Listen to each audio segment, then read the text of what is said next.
Hello friends, welcome to study 147। आज की video में हम डेली करंट अफेयर से 2023 को कवर करेंगे, जिसमें 22 दिसंबर 2023 से रिलेटेड जितने भी इंपॉर्टेंट करंट अफेयर्स के क्वेश्चन हैं उन्हें सभी को डिटेल से कवर करेंगे।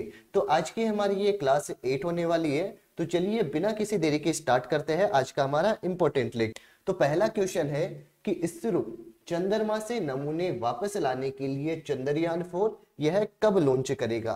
तो चंद्रयान 4 जो है इसको 2028 के अंदर लॉन्च किया जाएगा। तो इसरो ने चंद्रयान 4 इसको लॉन्च करने की तैयारी कर ली है। यहीं पे यदि बात की जाए कि इसरो जो है इसकी स्थापना कब की गई थी, तो इसरो की स्थापना 15 अगस्त 1969 के अंदर हुई थी। और यदि इसके मुख्यालय की बात की जाए तो इसका वर्तमान में मुख्यालय कहां पे स्थित है, बेंगलुरु कर्नाटक के अंदर। वर्तमान में इसके अध्यक्ष यह एस सोमनाथ है। यहीं पे हम बात कर लेते हैं कि इसरो के द्वारा जो प्रमुख मिशन लॉन्च किए गए थे, तो उसमें सबसे पहले आपको ध्यान रखना है 1975 के अंदर। 1975 के अंदर पहला भारतीय उपग्रह जिसका नाम क्या था, आर्यभट्ट। इस आर्यभट्ट को लॉन्च किया गया था। उसके बाद में 2008 की यदि बात की जाए तो 22 अक्टूबर 2008 के अंदर चंद्रयान फर्स्ट को लॉन्च किया गया।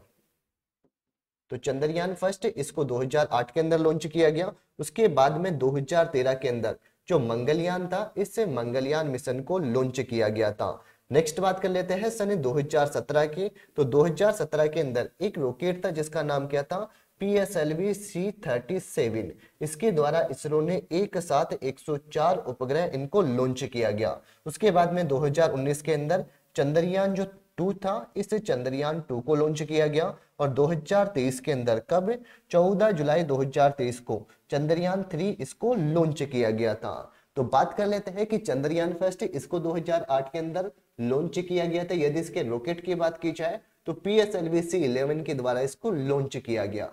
चंद्रयान 2 इसको सन 2019 के अंदर लॉन्च किया गया था GSLV Mk3 के द्वारा। और बात की जाए चंद्रयान 3 की तो इसको 2023 के अंदर इसको लॉन्च किया गया। और किस रॉकेट के द्वारा लॉन्च किया गया था, इसको LVM-3M4 रॉकेट के द्वारा इसको लॉन्च किया गया। और अब इसरो चंद्रयान 4 इसको 2028 के अंदर लॉन्च करेगा, जो कि चंद्रमा के ऊपर जाएगा और वहां से मिट्टी के नमूने लेकर वापस पृथ्वी के ऊपर आएगा। चलिए नेक्स्ट क्वेश्चन है, मेजर ध्यानचंद खेल रत्न पुरस्कार 2023 ये किसे प्रदान किया जाएगा। तो इसका राइट आंसर हो जाएगा चिराग चंद्रशेखर शेट्टी। और एक है रंकी रेड्डी सात्विक साईराज। ये दोनों के दोनों आपको फोटो में दिखाई दे रहे हैं, यानी कि A एंड B, ये दोनों हो जाएंगे इसके राइट आंसर। तो मेजर ध्यानचंद अवार्ड ये दिया गया है चिराग शेट्टी को और एक है सात्विक साईराज को। यहीं पे बात की जाए कि मेजर ध्यानचंद खेल रत्न पुरस्कार इसकी शुरुआत 1991-92 के अंदर हुई थी। और इनामी राशि की बात की जाए तो इसमें 25 लाख रुपए इनामी राशि दी जाती है। खेल का यह सर्वोच्च सम्मान है। और इसमें यदि प्रथम विजेता की बात की जाए, जब यह शुरू हुआ था उस समय यह अवार्ड दिया गया था विश्वनाथ आनंद को।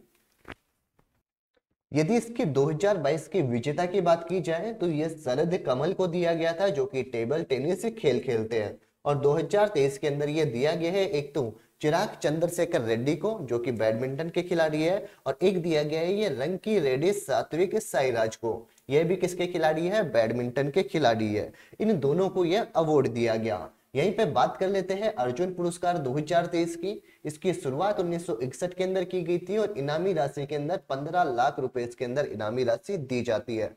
यदि इसके अंदर विजेता की बात की जाए तो टोटल 26 व्यक्तियों को अर्जुन पुरस्कार 2023 से सम्मानित किया गया।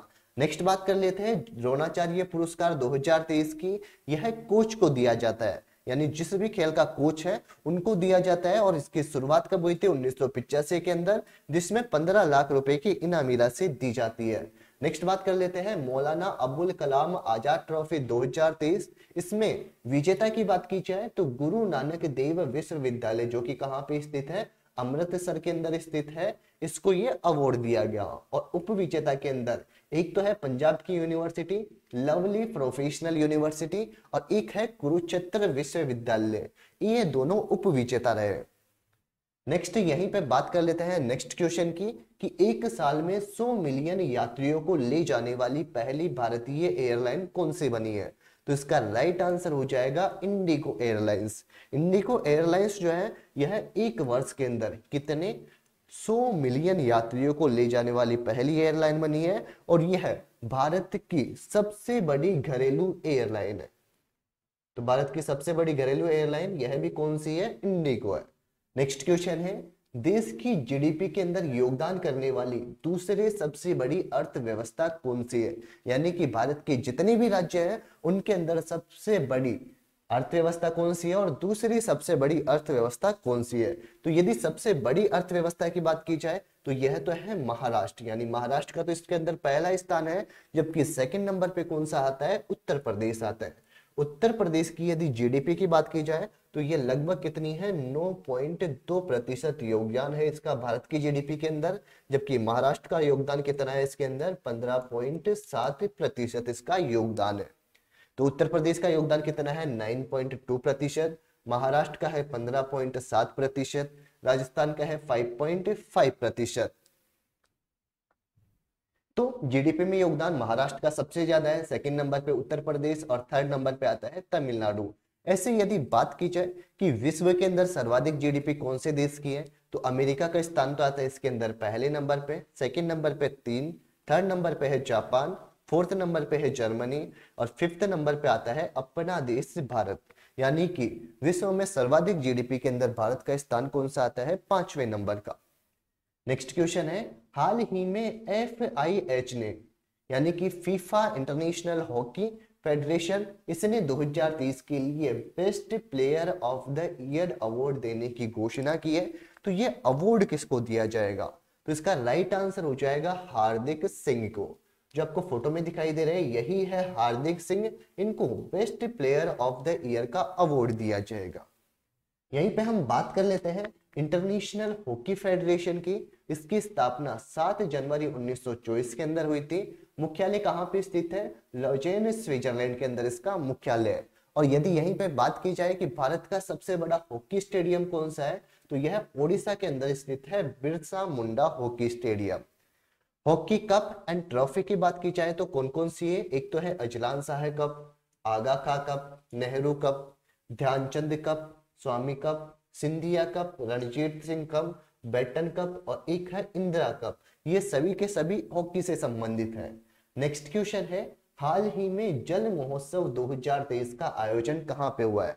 तो जल महोत्सव की बात की जाए तो इसका आयोजन अभी हाल ही के अंदर मध्य प्रदेश राज्य के अंदर किया जा रहा है। और मध्य प्रदेश के अंदर ये जो जल महोत्सव का आयोजन किया जा रहा है ये कौन से नंबर का संस्करण है? 8वें नंबर का ये संस्करण हो जाएगा। यहीं पे हम बात कर लेते हैं मध्य प्रदेश की। तो यदि मध्य प्रदेश की बात की जाए तो इसकी कैपिटल क्या हो जाएगी? भोपाल। भोपाल यहाँ की राजधानी है। नेक्स्ट यहीं पे बात कर लेते हैं, यदि यहाँ के मुख्यमंत्री की बात की जाए तो यहाँ के मुख्यमंत्री अभी हाल ही के अंदर कौन बने हैं? मोहन यादव। तो मोहन यादव ये अभी हाल ही में यहाँ के मुख्यमंत्री बन चुके हैं। यहीं पे यदि गवर्नर की बात की जाए तो गवर्नर कौन है? मंगू भाई छगन भाई पटेल। ये हो जाएंगे यहाँ के वर्तमान के अंदर गवर्नर। और यहीं पे ध्यान देना है मध्य प्रदेश जो है यहाँ पे एक मंदिर है जिनका नाम क्या है? खजुराहो का मंदिर। क्वेश्चन बन जाता है यहाँ पे कि खजुराहो का मंदिर कहाँ पे स्थित है? ये मध्य प्रदेश के अंदर स्थित है और इनका निर्माण किन्होंने करवाया था? चंदेल शासकों के द्वारा। तो जो चंदेल शासक थे इन्होंने इसका निर्माण करवाया था। इसी के साथ साथ एक राजा भोज एयरपोर्ट भी है। ये राजा भोज एयरपोर्ट ये भी कहाँ पे स्थित है? भोपाल मध्य प्रदेश के अंदर। और एक है यहाँ पे इंदिरा सागर बांध, इंपॉर्टेंट है। इंदिरा सागर बांध जो कि कहाँ पे स्थित है? मध्य प्रदेश के अंदर। और ये इंदिरा सागर बांध कौन सी नदी के ऊपर बना हुआ है? नर्मदा नदी के ऊपर। चलिए आज का लास्ट क्वेश्चन है कि हाल ही में आनंद विवाह अधिनियम ये कहां पे लागू हुआ है? तो आनंद विवाह अधिनियम की बात की जाए तो यह जम्मू कश्मीर राज्य के अंदर लागू किया गया है इसको। और यहां से ध्यान देना है कि आनंद विवाह अधिनियम जो है ये किससे संबंधित है? सिख समुदाय से। इंपॉर्टेंट हो जाएगा कि ये सिख समुदाय से संबंधित है। यहीं पे हम बात कर लेते हैं कि आखिरकार ये आनंद विवाह अधिनियम है क्या। तो सिखों के विवाह के लिए अधिनियम यानी कि ये जो अधिनियम था सिखों के विवाह के लिए ये वर्ष 1909 के अंदर ही बन गया था। लेकिन उसमें विवाह के पंजीकरण का कोई भी प्रावधान नहीं था। स्वतंत्रता से पहले सिक्कों में शादियां यह गुरु ग्रंथ साहिब की मौजूदगी के अंदर आनंद विवाह अधिनियम के तहत होती थी। वर्ष 1955 के अंदर तक तो ऐसा होता था, लेकिन इसके बाद में क्या हुआ, इसको निरस्त कर दिया गया। और इसको निरस्त कर देने के बाद में, आनंद विवाह अधिनियम को निरस्त कर देने के बाद में, जो 4 समुदाय हैं, हिंदू, सिख, बौद्ध तथा जैन धर्म, इनको जोड़ते हुए सिखों को भी हिंदू विवाह अधिनियम में शामिल कर लिया गया था। इसीलिए हिंदू मैरिज एक्ट के तहत ही रजिस्ट्रेशन किया जाता था। अब तक जितने भी ये सिख समुदाय के लोग थे, इनका विवाह कौन से मैरिज एक्ट के तहत किया जाता था, हिंदू मैरिज एक्ट के तहत। लेकिन उसके बाद में क्या हुआ कि जम्मू कश्मीर प्रशासन ने आनंद विवाह अधिनियम इसको लागू करके सिख समुदाय की लंबे समय से चली आ रही मांग इसको पूरा करने की दिशा के अंदर एक महत्वपूर्ण कदम उठाया। ये अधिनियम सिख विवाह अनुष्ठानों को वैधानिक मान्यता प्राप्त करता है, जिसमें सिख जोड़ों को हिंदू विवाह अधिनियम के बजाय अब विशिष्ट नियमों के तहत अपने विवाह को पंजीकृत करने की अनुमति मिलती है। यानी कि अब तक जितने भी सिख समुदाय के लोग थे, उनका विवाह हिंदू विवाह अधिनियम के तहत होता था। लेकिन अब क्या आ गया, आनंद विवाह अधिनियम आ गया, जिसके तहत इनको एक अलग से विशिष्ट नियम बन गए, जिसकी वजह से ये आनंद विवाह अधिनियम के तहत अपना पंजीकरण करा सकते हैं। 2022 के 2012 के अंदर संसद ने सिख के पारंपरिक विवाहों को कानूनी मान्यता प्रदान करते हुए आनंद विवाह संशोधन विधेयक इसको पारित किया गया था। तो यह था आनंद विवाह अधिनियम, जिसको अभी हाल ही के अंदर जम्मू एंड कश्मीर राज्य के अंदर लॉन्च कर दिया गया है। और ये किससे संबंधित है, सिख समुदाय से ये संबंधित है। तो ये था आज का हमारा एक इंपॉर्टेंट वीडियो। अगर आपको हमारा वीडियो पसंद आया तो वीडियो को लाइक कीजिए, साथ ही हमारे YouTube चैनल को सब्सक्राइब कीजिए ऐसे ही लेटेस्ट वीडियो सबसे पहले देखने के लिए। वीडियो के अंत तक बने रहने के लिए आपका दिल से धन्यवाद। जल्द ही मिलेंगे आपसे नेक्स्ट वीडियो के अंदर, तब तक के लिए बाय बाय, टेक केयर।